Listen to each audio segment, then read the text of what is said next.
With the release of FNAF Help Wanted 2, there are many things to experience within the game. From the various types of mini-games you can play, to the crazy endings that you can achieve, to the amount of lore that you can discover, and much more. Overall, this game is loads of fun. But there's one question that has been lingering within my mind. Who do we play as in Help Wanted 2? Well, after playing the game and gathering evidence, I believe that I have an answer. So with that said, let's get right into it. So in order for us to understand who we're playing as, we need to start from the beginning of Help Wanted 2. To kick things off, we're a new employee hired by Phasma Entertainment to do maintenance, food service, repairs, and more. Some of these tasks include serving various Mexican foods and L chips, preparing animatronics for performances like Glamour Freddy, doing makeup preparations for Rotzi, playtesting games like Bonkabon, arts and crafts, and more. Oh, done. Evaluate my beautiful art. Inspired! Like, oh my god! From completing these mini-games, we require several items such as the Phaser Blaster, the Dart Gun, the Pirate Pistol, the Mallet, and the most important one, the Phas Wrench. This item is critical to the progression of the story. What's interesting is that when collecting these items, Mystic Hippo will say some lines from time to time. Although some lines she says don't hold any significance, these lines do. What makes you so special? Use the key to confront the darkness. For the first line, this one will be answered through details that will be covered later on. For the second line, the key to confront the darkness will be the Phas Wrench, as it's the item that we will use to help reveal the truth to our player. Using the Phas Wrench on the Phas panel unlocks the room, which holds several things such as Princess Quest 4, an inhibitor, and the Vanny Mask poster. Upon deactivating the inhibitor, we're now able to remove the Vanny Mask. Removing the mask reveals the pizzeria's true nature, that being the ruined and destroyed FNAF Sits location underneath the Pizza Plets. This also tells us that since the beginning of Help Wanted 2, while we were wearing the mask, everything that we were seeing around us was simply a visualization of the past and how everything functioned. From this, we unlock the Ruined Terminal, where we can access the previously locked minigames. In these minigames, we encounter Shadow Rotzi, and despite us doing all her makeup, she isn't satisfied, so she tells us to put this metal mask over her destroyed face. This moment proves that Help Wanted 2 takes place after Security Breach but before Ruin. With the Ruined Terminal unlocked, we're now able to acquire two different endings, the first being the Maskbot ending, and the second being the Princess Quest 4 ending. Let's discuss these endings. Starting off with the Maskbot ending. To acquire this ending, you need to collect all the Fast Force figures within the game. After doing so, a big present appears. When you open it, our surroundings change. Out of nowhere, a recharge station appears and a hand sticks out, presumably belonging to Glitchtrap.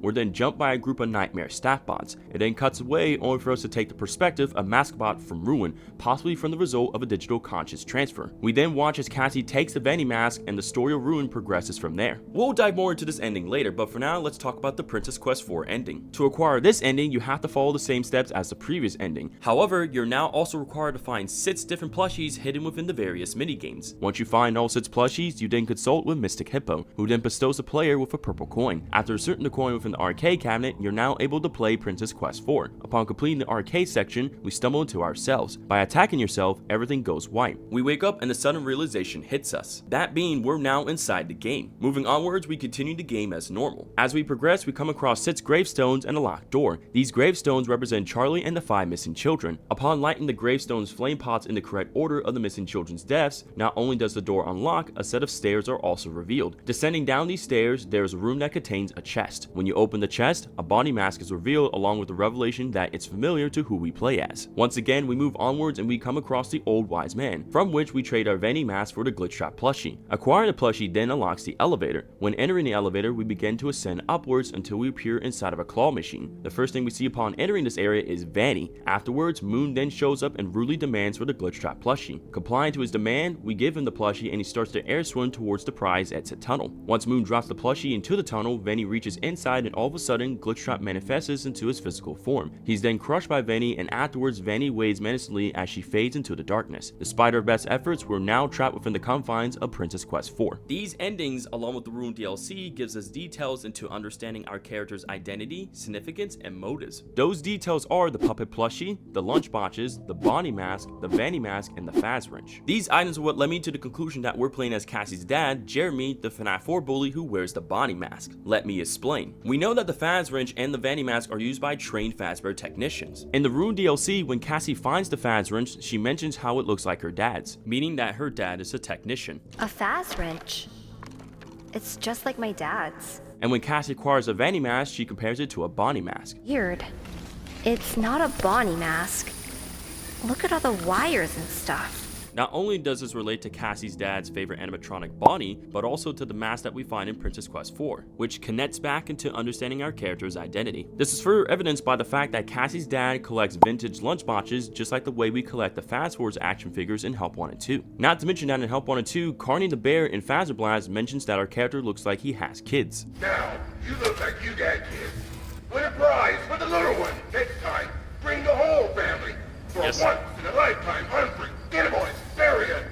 Which then leads us to our final item, the Puppet Plushie. This item can be acquired in the Puppet Master minigame. When you open the top left drawer, there is a keypad inside. From typing in the code 1983, you get the Puppet Plushie along with the achievement, Remember Jeremy. This acts as a reminder to both us and Jeremy of the traumatic event that happened so long ago, along with the Bonnie mask that we find in Princess Quest 4, which Cassie's dad Jeremy recounts as quoted, "This looks familiar." With all this in mind, why would Cassie's dad be drawn back to Fazbear Entertainment and become a technician? Well, I believe that his trauma from the bite of 83 is causing him to subconsciously atone for his mistakes by ensuring everyone's safety within the Pizzaplex. As we do, strange events begin to happen within the Pizzaplex. From Chica's eating disorder, Monty's anger issues, the random appearances of Princess Quest arcade machines, and the human staff disappearances, Cassie's dad decides to investigate. Along with doing my own investigation, I found something interesting. In Ruin, when you wear the Vanny mask at Rotzi's salon, we're able to see Cassie's memories of the past. At the end of these memories, we run into a fast panel. Near it, there is a note. The note says, "Gone for a while. Money for food on counter. Emergency contacts on fridge." The fact that this note can only be seen through the Vanny mask along with Cassie's memories represented through cardboard cutouts implies that her father gave it to her before he disappeared. During his investigation, his efforts don't go unnoticed. He falls victim to Glitch Trap. He is then surrounded by nightmare stat bots and presumably a digital conscious transfer occurs. Everything turns black and afterwards he sees the world of Ruin from Maskbot's perspective. Cassie's dad is forced to watch helplessly as his daughter takes the same mask that has trapped him in the Pizzaplex. When Cassie puts on the mask, we see Maskbot's weird, almost organic appearance. This could be a metaphor for Cassie's dad's presence. It also got me thinking. Multiple times throughout Ruin, we see wet floor sign bots. When we walk up to them, they stare, but when you put the mask on, faint screams can be heard from them.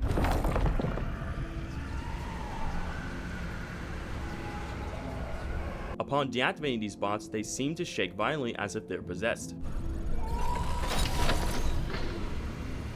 I believe that the reason behind this is that these screams could act as a warning from Cassie's dad about the coming danger due to his presence within the Pizzaplex's AI network after the digital conscious transfer. Unknowingly failing to heed her father's warnings, Cassie deactivates them one by one until eventually the only remaining ones that are active surround the long-forgotten Glamrock Bonnie. This reveal acts as a final warning to Cassie because if she continues, she'll end up like Bonnie. But once again, she fails to understand and deactivates the remaining wet floor sign bots, putting Glamrock Bonnie to rest along with her father's last method of communication. Then the rest of Ruin plays out normally. From rebooting Rotzi, going through the underground caves, reaching the burn trap rooms, shutting down Metzis, and freeing the Mimic of its prison. We then nearly escape the clutches of the Mimic only to then come crashing down with the elevator as everything goes black. Now, the story is put on hold, waiting to be continued in the next FNAF game or DLC. And that concludes my theory of who we play as, along with understanding the character's significance within the story of FNAF. If you guys have any theories or thoughts on this video, feel free to leave them in the comments. You can also join my Discord to share your theories as well. Link to my Discord will be in the description. I also want to thank all of our channel members for supporting me and helping me make these videos possible. Thank y'all so much for watching, and as always, stay safe, positive, be there for another, and remember, the grind never stops, and I'll see you guys in the next one. Take care, y'all.